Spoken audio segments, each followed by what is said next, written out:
көрдік. Тәжікстандық балуанда демеуге айтарлықтай қарсылық көрсете алмайтын шығар деп ойлаған едік, бірақ біздің бір жорамалымыз жоққа шықты.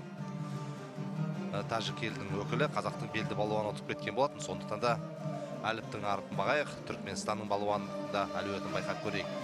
Демеу Жадыраев жасы 31-де 1989 жылдың 2 қарашасында дүниеге келген, Алматы облысы Жаркент өңірінің тумасы.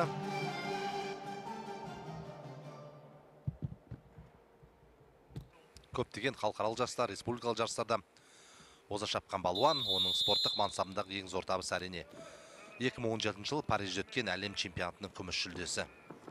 Бір Демеу әдіс жасай алған жоқ, бірақ кілемнің шетіне шығарып жіберді, бір ұпай алады. Сол Париждегі әлем чемпионатының күміс жүлдесінен бөлек Азия чемпионатында 2 рет жүлде алды.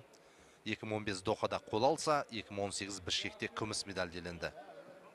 2016 жылы әскерлер арасындағы әлем біріншілігінің қола жүлдегер деген атағы бар.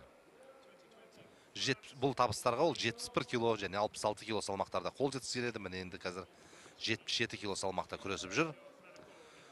Бастапқы қадамы жаман болған жоқ. Қазақстан чемпионатында Асқар Ділмұхамедовтың өзін ұтып кеткенін біз жақсы білеміз. Демеудің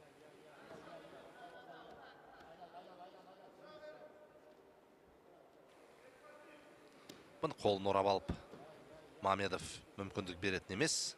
Жадыраевқа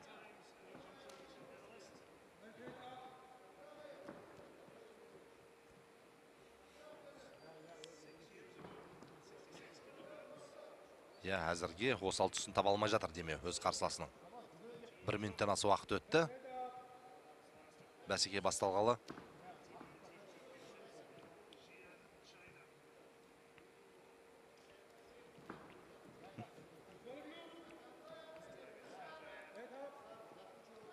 Төреші ауызша болса ескерту жасау керек, әйтпесе қолымын бұрап ешқандай мүмкіндік беретін емес. Демеуге бір мүмкіндік берді. Енді қарсыласы қазір 4 тағынға түседі. Енді осы сәтте енді Демеу ұтымды пайдалану керек.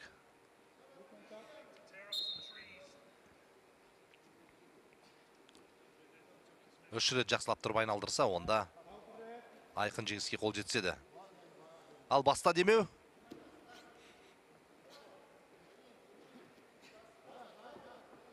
Арда берді көріп жатыр.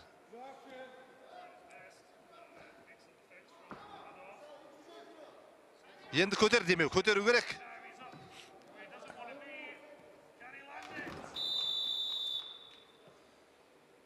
Тек қана кілемнің шетіне шығарған үшін міне 2 ұпай берді, міне 2 ұпай берді төреші. Бір саусақ көрсеткендей болып бізге көрінген еді, бірақ 2 ұпай берген екен. 4-0. Әлде 55 секунд бар бірінші кезеңнің аяқталуына. Түркмен Мамедовты осал емес екен. 4 тағанда Демеудің өзін көтеріп алуына еш мүмкіндік берген жоқ.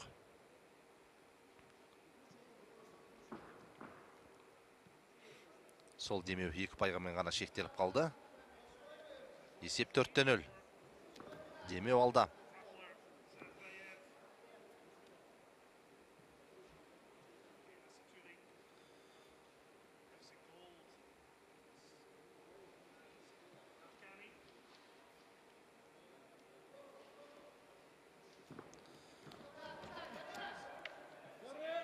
Әттегенай болмады бұл жолда.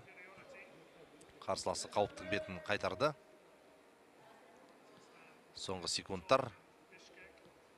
Бірінші кезеңнің әлде алда уақыт бар ғой. Демеу Жадыраев 4-0 есебімен бұл белдесуді алда келеді. Непростой поединок за бронзу для нашего Демеу Жадыраева. Это весовая категория до 77 килограммов. Выиграл первый период. Демеу выиграл вполне уверенно. Но мне кажется, что Мухаммед Бердымамедов не тот борец, который просто так сдастся без боя. Хотя, в принципе, он никаких активных действий особых не совершал. Большую часть периода провел в защите. Проиграл 4 балла. И, наверное, сейчас постарается это отставание отыграть. Мамедов выступал на олимпийском отборе. В Алматы в этой весовой категории занял 8-е место. У Казахстана же лицензию завоевал еще Асхат Дильмухамедов на чемпионате мира. Поэтому здесь наши тренеры могли сосредоточиться уже на выборе участника конкретно чемпионата Азии. Демео Жадыраеву 31 год. Он из Алматинской области. Выиграл чемпионат Казахстана последний. Причем победил в финале как раз Асхата Дильмухамедова, того самого, который завоевал олимпийскую лицензию для нашей страны, для нашей сборной. Выиграл со счетом 7-3 тот финал Жадыраев.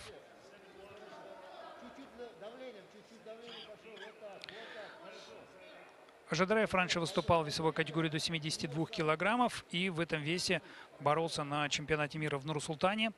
Занял 10-е место. У него есть серебро чемпионата мира 2017 года и 3 медали на чемпионатах Азии тоже есть в его коллекции. Одно серебро, которое он выиграл в 2018 году в весовой категории до 72 килограммов, проиграв, вернее, Акжолу Махмудову из Кыргызстана. И 2 бронзовые медали выиграл он в 2015 и в 2019 годах. Причем в 2015 году выиграл в весовой категории до 66 килограммов. Если сегодня Жадыраев возьмет медаль, то он станет призером чемпионатов Азии в этой весовой категории. Вернее, он будет обладателем медалей чемпионатов Азии в 3 различных весовых категориях. И вот это происходит. Жадыраев выигрывает со счетом 9-0. Завершает эту схватку досрочно и завоевывает в своей карьере 3-ю бронзовую медаль чемпионатов Азии и все 3 в разных весовых категориях. Вообще для сборной Казахстана вес до 77 килограммов очень успешный. Достаточно сказать, что в этом весе выступало немало наших выдающихся борцов. Еще с прошлого века и Анатолий Колесов, и Анатолий Быков, Даулет Турлыханов и Бахтияр Байситов. Все выступали в весе до 77 килограммов или рядом с ним. И на 6-м чемпионате Азии подряд казахстанские борцы в этом весе берут медаль. Были чемпионы. В прошлом году чемпионат Азии выиграл Тамерлан Шадукаев.